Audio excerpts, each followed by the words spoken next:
Gannon, my man, I hope you are doing well. Today is the day I've just passed my MHEC exam, so naturally I'm buzzing. We're going to come to what you've passed in a minute. Yeah. It's just everyone's fucking winning, which is cool. So honestly, everyone's winning. We love to see it. We love to see it. Mate. And we've got our fucking in-person event. We're filming this obviously in October, so that's soon. So that's going to be epic. But on that, dude. So Gannon, obviously anyone who doesn't know who you are, like some lads will, because obviously they might have followed your journey from almost 12 months ago when you obviously first joined us, or just under that. But who is Gannon as a person? How would you describe yourself, dude? Well, he's quite easygoing. He's quite positive. He's full of energy. He's a chef who works too many hours for his liking, but he does still get to the gym. So yeah, and he's quite confident nowadays. On that point, so a lot of guys come to me and their work life is normally super busy. Could you just break down a little bit what you do for work on a daily basis, just so lads can get context that you haven't like, you're not working 4 hours a day. Like you've been able to do this while working, well, anyway, it's down to you. Yeah. So basically, I'm a chef, which for those who doesn't know means I work in hospitality, and you work far too many hours for far too little money. And I'll work from anywhere between 8 hours to sort of 15 hours in a day. Obviously, you do a 15-hour shift, you won't get to the gym before or after that. But if I'm in at 4 p.m. till sort of 11 p.m., I'll get to the gym before that, or you go after work, whatever. You just got to quit sort of making the excuses. Yeah. So like you say, like you're a young guy, currently full of energy and positive, and obviously like you work sometimes 15 hours straight. And the reason I wanted to bring that up is to give some of the lads context that maybe go, oh, but he probably doesn't work that much, or it's a different scenario to me. And around that as well, you have got a normal life as well, Gannon, doesn't you? It's not just definitely, yeah. Yeah. So no. On that, dude, if we were to look back, we'll go back as far as 12 months ago. So we're looking back at kind of 2020, dude. What was the reality for you, mate? So let's sort of go into your training, your nutrition, your mindset, your confidence. Where were you at with your physical and mental health 12 months ago, buddy? Right. So basically, obviously, we were in the midst of the pandemic, weren't we? We were in COVID times. We had no gyms. The weather was shite. Yeah. And I was just sat on my fat ass watching Deadliest Catch and drinking lager and whiskey most of my days. And obviously, I'd applied to the RAF sort of months and months before that, and I've never really thought, it just seemed sort of ages away. So I thought, I'm not prepared for it. And then things sort of started sort of moving. I was like, right, I don't quite know what I'm doing here. So I sort of started thinking about, can I get a coach or something? Is that going to happen? I remember like the conversations we had. I remember there was a few things that I see quite often just in general with everything. And it's, well, I don't have to be ready yet, so why would I get ready? But I always say, I remember we had the conversation, I said, let's be ready, not get ready, because it can come so quickly. And also, definitely. Like you said, and a lot of lads will relate to this, and actually I can really relate to this, mate, is when you're in the midst of that lockdown, it just, everything going out the window. And it kind of, like you say, it's like, I remember we had a chat about you were furloughed, weren't working. It was kind of just spinning your wheels, really. And you're set on standby mode, don't you? Yeah. And then obviously, even, a little bit off the back of that first lockdown, it was kind of, once you're in that routine, it's kind of that stock routine, really, isn't it? Like that's 100%.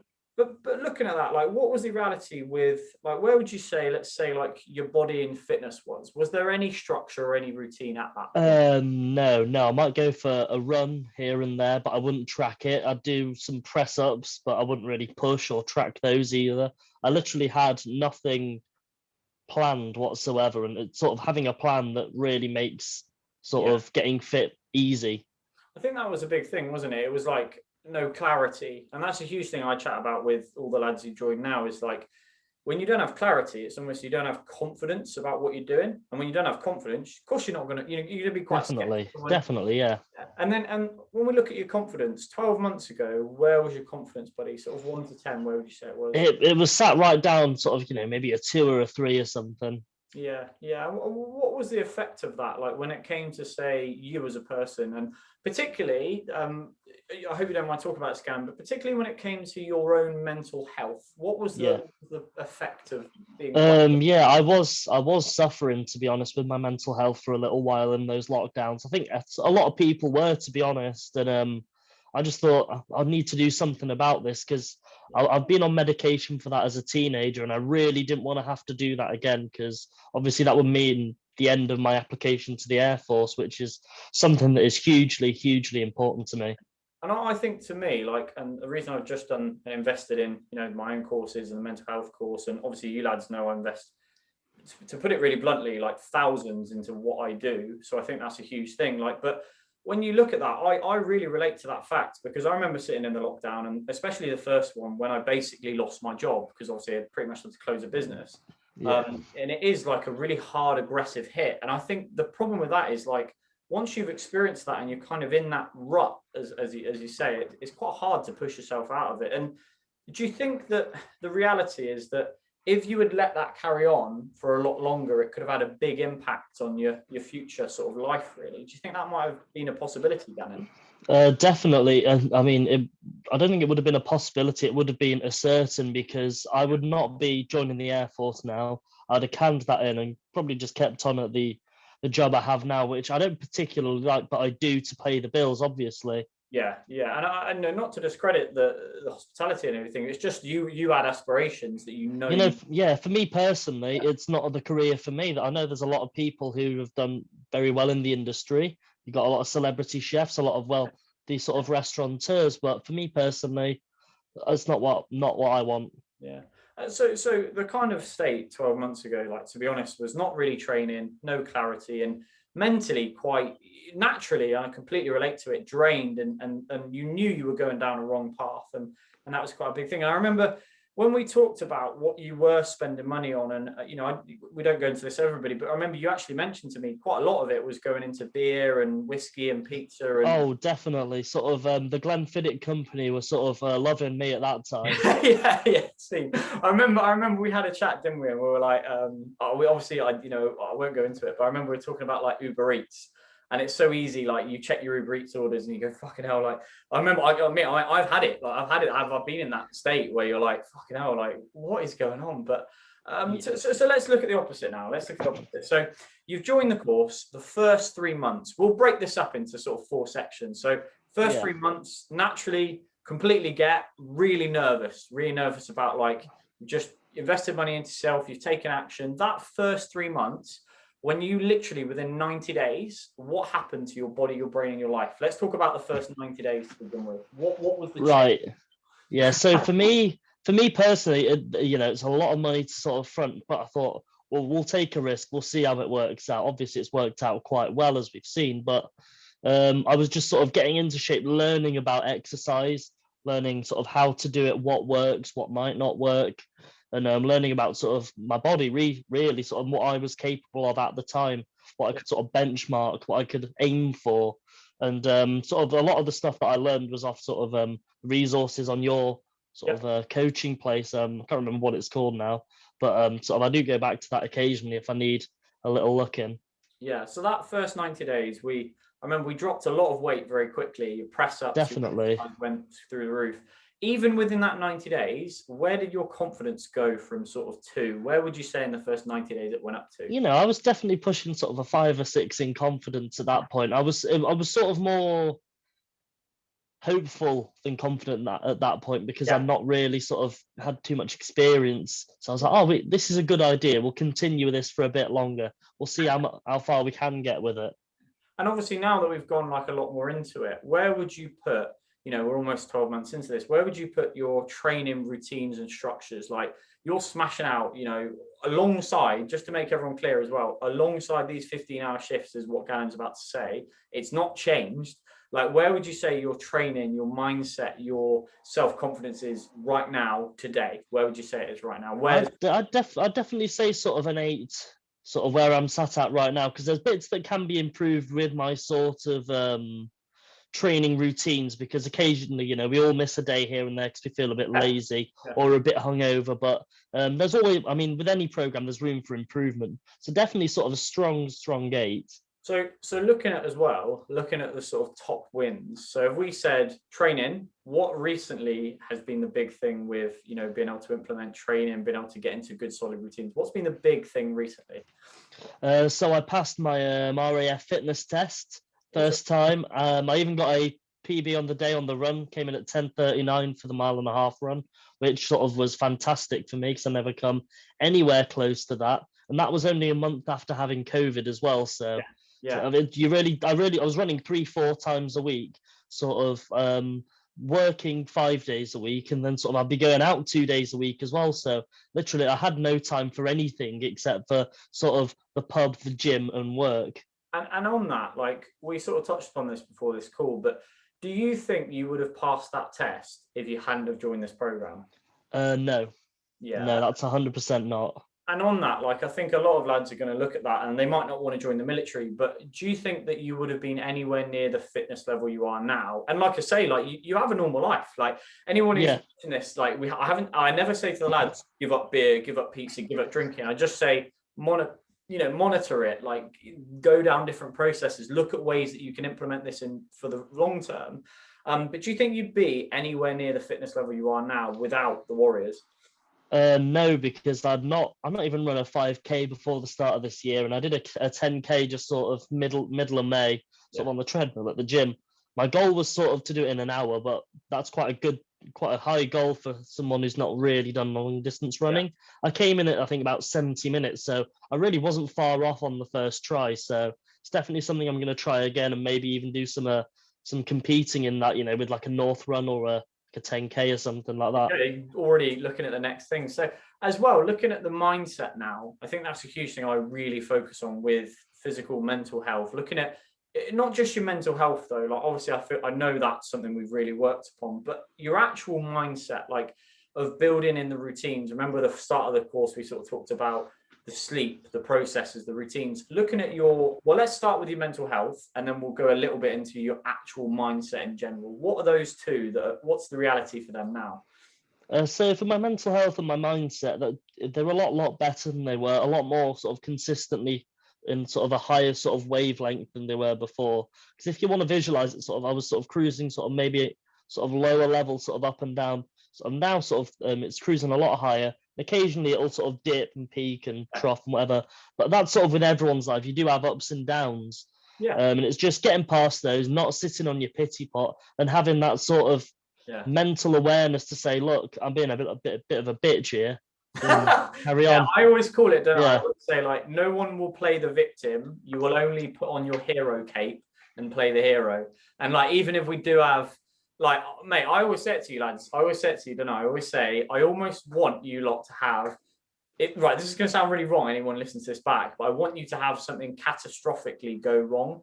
Especially during the time of those 90 days, or even after, because the big thing is, like, when you deal with things and you go, look, I've pushed past a challenging point in my life, you then realize that you can do it again and again and again. Because then when definitely that happens, if you fall over and you just go, right, that's it, I'm done, and you never get back up, naturally that's going to cause, you're not confident you can do it in any other area. And looking at that, mate, like the direction of your life now, obviously we're looking at joining the military very soon, and we're also looking at a whole different area physically and mentally. Like, do you think this is, hey, we'll start with, do you think this has changed the trajectory that you were on a year ago versus now? Definitely. There's no way I'd be on the same path now. I wouldn't be joining the Air Force. I wouldn't be happy. I'd just be drinking and working and miserable. And we always say it, don't we? You'd probably be drinking, investing in lifestyle habits, investing in pizza, or like you say, the whiskey would have loved. They would have. Oh, exactly. I went to Edinburgh recently, where whiskey comes from. There was so many whiskey shops there. I did buy some, but all in moderation, eh? Yeah, exactly. That's what I always say. Like, and looking at that, and I've asked you this before, and I asked you this, I remember, like 6 months ago. But would you say? Actually, a better way to phrase this, right? Would you say to anybody who's going to join the Warriors, right? Would you say to them that this program has the capabilities to change your life? 100%. You just have to go into it realizing that you do have flaws and that you have to really work to get the results. Because if you're just going to look at the workouts and say, yeah, I'll do it tomorrow, you've wasted your money. If you have to put into it as well. You can't just pay your money and then you're suddenly a super athlete. No, you've got to go out to the gym. You've got to go running. You can't just sit down and think, yeah, he'll sort it for me. You've got three currencies, and I always talk about this. You've got time, energy, and money. They are the three things that you can invest in life. And very often men say they don't have the time, like you've clearly proved that wrong, because you've got a 15-hour fucking shift. Like, people say they don't have the energy, and energy is not just something that just comes out of nowhere. It's something we create. And also, people often say that they don't have the money, but then, like you've mentioned already, and sometimes this does happen, is we spend on lifestyle habits that actually we're just investing money in stuff that doesn't make sense. And a huge thing I'm able to do is actually help you with those. Well, help you with two of them, definitely, is give you more time, give you more energy. And like you say, I don't just say, look, like, here's some stuff, good luck. It's going to be, right, how can we actually implement this into our life, routine, structure, and actually build up there? And mate, there's been so many times, right? There's been so many times where we've had back and forths, haven't we? And definitely, especially around stuff like injury, because injury for me has been quite prevalent throughout my sort of time with this program. Sort of shin splints right at the very beginning. I had sort of knee problems, ankle problems, that sort of stuff. And it's quite easy to get past once you just sort of, you give it a bit of rest and a bit more of a stretch and a warm up next time, and you're fine. And it's little things that I think, like, I always call it speed, don't I? Like the speed of being able to change it. Like, because you've got me on hand, I can very quickly be like, right, that's even like, remember we said about the pre-workout thing? And it was like, oh yeah, literally, it was on like 2 days before I had my test, and I was like, yeah, I did this with a whole load of pre-workout. It was like, yeah, no, don't do that. Do it with a banana and a bit of isotonic. I'm like, nah, surely not. That's not going to work. Yeah. Nah, I fucking got a new PB, didn't I? So I mean, I think that's it's almost like the coach knows what he's talking about. yeah. But I think that's the thing, is like, when you don't have clarity and you've got no one to turn to, you just keep doing the same thing over again and expecting a different result. And it's natural. Of course you would. Like, it might work once, so then you go, well, I'll do it over and over. But actually, it's not like a format. Mate, so a big thing, Gannon, is if there's a bloke, right, sat there right now, and he's in exactly the same position that you were 12 months ago. And I'm going to be really frank about this, because the lads who watch this, he's investing his money into takeaways. He's investing his money into pizzas. He's investing his money into whiskey and in all these other things, right? And I'm not saying you should stop doing that. I'm just saying that that's the majority of where his priorities are going. What would you say to that bloke, knowing what you know now, knowing what you've gone through, knowing what you've been able to achieve? What would you say to almost that past Gannon that is almost 12 months ago, and he's sat on the fence going, oh, I'm not doing that, or, oh, God, I don't have the energy for that, or I don't have the time for that, which is a huge thing at the moment. But what would you say to that guy, mate? What would you say to him? Probably something a bit too harsh, but just basically something about a victim mentality. Get out of that victimhood, get out of your own head, start to look ahead, make a plan, sort of work with sort of the coach, the program, get the most you can out of it, because then you really see the return on your investment. Would you tell that guy who's potentially just making the wrong choices? Naturally, it's easy to keep making the wrong choices. Would you tell that guy to join? Yes. That's awesome. And what else would you say? Like, what else would you say about, the last 12 months, about everything that you've gone through? Like, to start off with, how would you rate everything that we do, everything that we've delivered to yourself? How would you rate it? Oh, I'd rate that a 10 out of 10, especially the guest lectures. They are great. It really puts into perspective a lot of the time, sort of what you've gone through. I mean, it might have been bad, but there's a lot of people who have come through worse and done better. So it just shows you don't need to make excuses. I think what was awesome is obviously the guys from the Battle 360 guys was really good, and when we had like Katie Parrott, Chris. Oh yeah, when she had a full knee reconstructed, and I still follow her on Instagram, and she still could outrun me.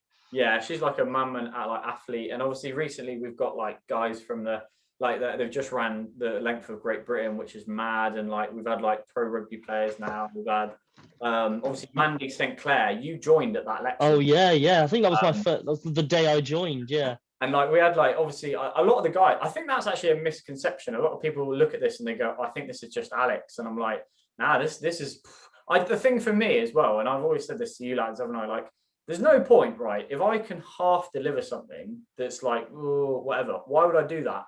Like, it doesn't make sense. Like, I remember like Drew came in and he talked all about ultra marathons, and a lot of the things that I look at is, well, I'm good at the actual answering questions and support and coaching and accountability, because I literally relate exactly to the problems you'll be telling me.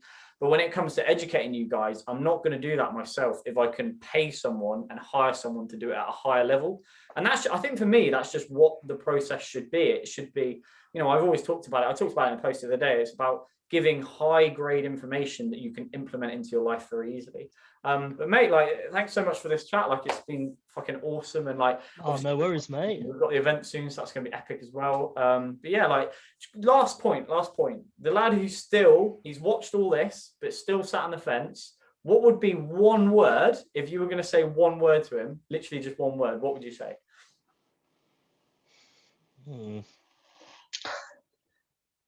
Yes. There Yes. you go. Put you on the spot. Yeah, why not? Yeah. Cheers, Gannon. Absolute legend. No worries, mate. No worries at all. Legend.